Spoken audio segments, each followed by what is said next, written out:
was a 2-week Congress of Intellectuals in London. Black power people headed by Stokely Carmichael, the flower people represented by Allen Ginsberg, political scientists, and a host of sociologists and social psychologists from the US and Britain. The common theme of the meeting was violence and revolution. How to explain them, how to manipulate them, how to avoid them. The form the Congress took was academic, lectures followed by open discussion. It was open to the public and attracted crowds ranging from the professional spectator to the obviously uncommitted. The participants seemed to accept the picture of a world divided into 2 great political power blocks, with the third world, underdeveloped countries and underprivileged minority groups, being violently exploited by the 2 giants in such a way that their only relief from this exploitation is by violence.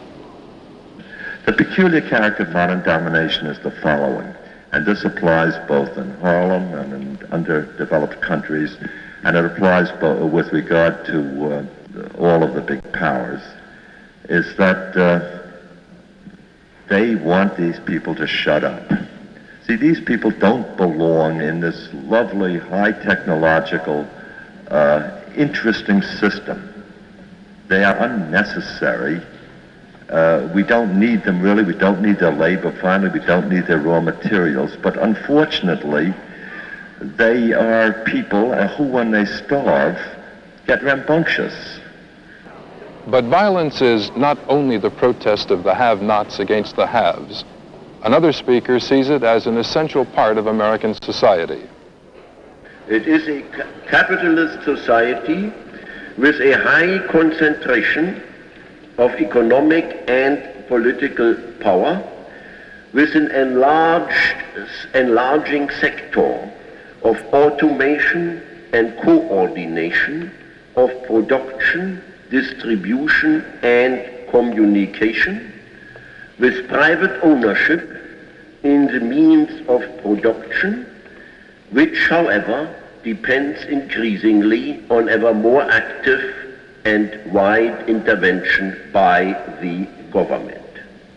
And it is a society growing under conditions of accelerating waste, planned obsolescence, and destruction, while the substratum of the population continues to live in poverty and misery.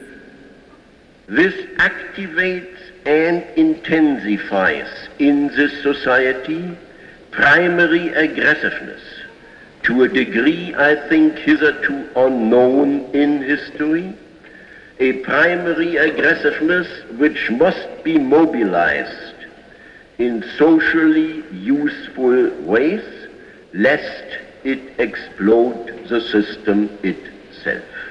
During one of the early sessions, Stokely Carmichael and Allen Ginsberg are the chief protagonists. Carmichael's call for deliberately manipulating violence for political ends is attacked by a young white liberal. Tactics, coordination, and action. And we don't have to ask Stokely Carmichael, what the hell should we do? He's busy, he's doing things, and he's talking to the conscience of the third world.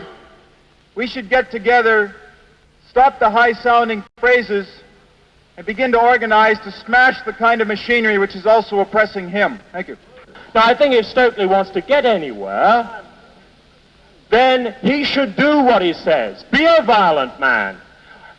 Only a few years back, Stokely was in SNCC, he was non-violent, he went down on the pavements, and he got arrested. Well, I want to ask him, this is my question, is since you became a so-called violent man, Stokely, since you started advocating black power, have you been arrested? Have you got a rifle? Have you gone down in the streets of Newark and sniped from the windows with all the kids who are starving? Yeah, I was arrested before I came here for inciting to riot because I tried to kill a cop. Yeah, but did you have a rifle? I always got my stuff with me. I don't mind you advocating violence if you take the risks. The only risk you have is of becoming a martyr. Wait, do you think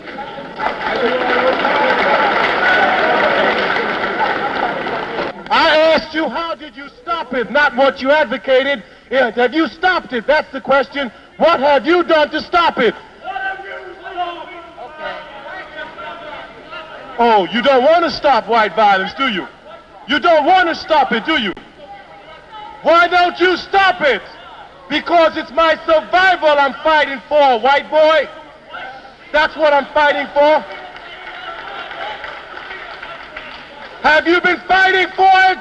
Have you stopped any of it? You are the descendants of the violent society. Have you stopped it? Have you stopped it? Have you stopped it? Have you stopped it? Have you stopped it? I think it's the fact remains that neither the white boys nor Stokely Carmichael nor the Black Power have stopped the violence which continues today both in this hall and in Vietnam. The reason it is going to be stopped is because when a white man comes with a gun, he's going to know the same thing can happen to him that he's going to do to the black man. He can die just like anybody else. That is the only way you're going to stop it. If we must die, oh, let us nobly die. And everybody went to a fever pitch. Did you know that poem was written by a black man from Jamaica named Claude McKay? And did you know that Claude McKay wrote that poem for us? But they have co-opted everything we have, used it for themselves, and then given it back to us. The white man's definitions is what we find ourselves trapped by. His definitions of what is good and what is bad. His definitions of what is reasonable and what is unreasonable. His definitions of what is savagery and what is not savagery. And that is perhaps where we've really been trapped, because the white man has been subtly making us hate ourselves. The white man has been playing God for centuries. And the reason he's played God for centuries is because we've let him. It's time for us to tell him that playtime is over.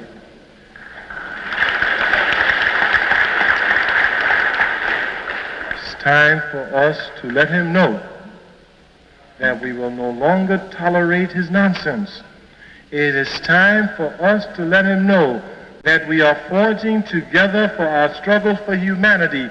And every time he touches one of the peoples in the third world, he's going to go to war with all of us, wherever we are. That's what we have to tell him. That's what we have to tell him. And then beginning to move in on authority with those weapons which have been called flower power.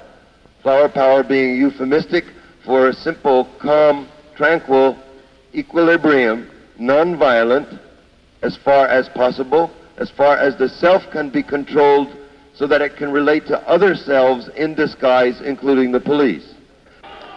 With all of your flowers, with all of your marches, with all of your love, have you altered it? It isn't love that's being sought here. It's not love that's being offered. What's being offered, in a sense, is, or proposed, it's awareness of what your own feelings are and all the movements of your own mind, including the movements toward hysteria. You got to make up your own mind. Just because everybody around is screaming the same thing, it doesn't mean that you have to join in or be lost in the universe. You're still there in your belly. Unless you get out there in a fantasy and you cling to that fantasy as being the only answer, as the man who attacks you, the policeman or the capitoler, attacking you is attacking a fantasy of you, his fantasy, his image, because if you're there neutral, not intending him any particular harm, actually, but trying to straighten him out and get him out of his bag, and he projects on you a monster fantasy where you're going to, like, rape his mind or destroy his entire universe in some way that will leave him without a universe or without feeling good in the place where he is. In other words, if he feels threatened, and if you threaten him, by God, he's going to feel threatened. He's going to take the appropriate action that any madman in a nut house will take when he feels threatened. He'll strike back at you. You control your temper completely. You never say a harsh word. You listen very carefully to trace back the lines of feeling of their racism, of their fear, of their need for material extension. You reassure them as much as possible on the subject. Policemen to begin with. President Johnson, first of all. McNamara, the whole business, the whole fabric, top to bottom. Where would you begin? Well, in San Francisco began to some extent, say, with the media people, which meant a tacit conspiracy of everybody to take them all to bed, to turn them all on, to turn them into friends. I mean, what's the point of having enemies when you're going to have friends? The point is that you can't regard yourselves, all you people here, as the gardeners who are growing these lovely plants on the rest of the people. You can't regard them as manure, because they're not manure for you to grow the plant of revolution on. You're the people who've got to go to them first. It doesn't matter about all this.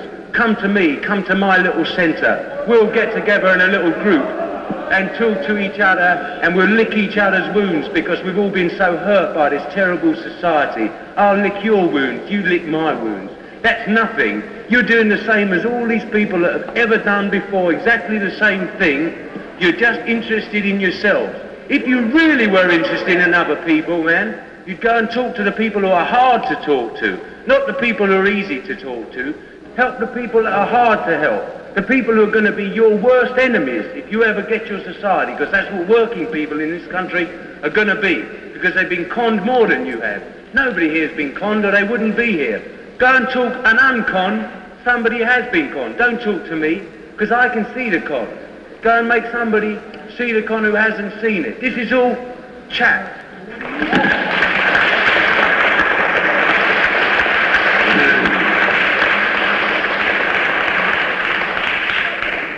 I wish you would take what has just been said as seriously as I take it. I have been asking that question myself. The right of these people may be just as much right as our own right. What right have we to tell the vast majority of the people that their society should be changed from top to bottom, that an entirely new social system should be created, if these people make their living in this society, make their living in this society probably better than they ever did before.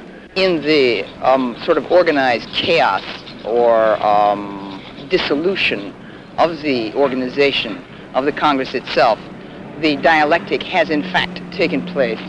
The people who came to hear Stokely, some of them have stayed to hear Marcuse, and have in the process been meeting each other. Although it seems that everyone is talking about revolution, as a matter of fact, there's been a great plea from even the most violent elements for brotherhood. And this is evolution.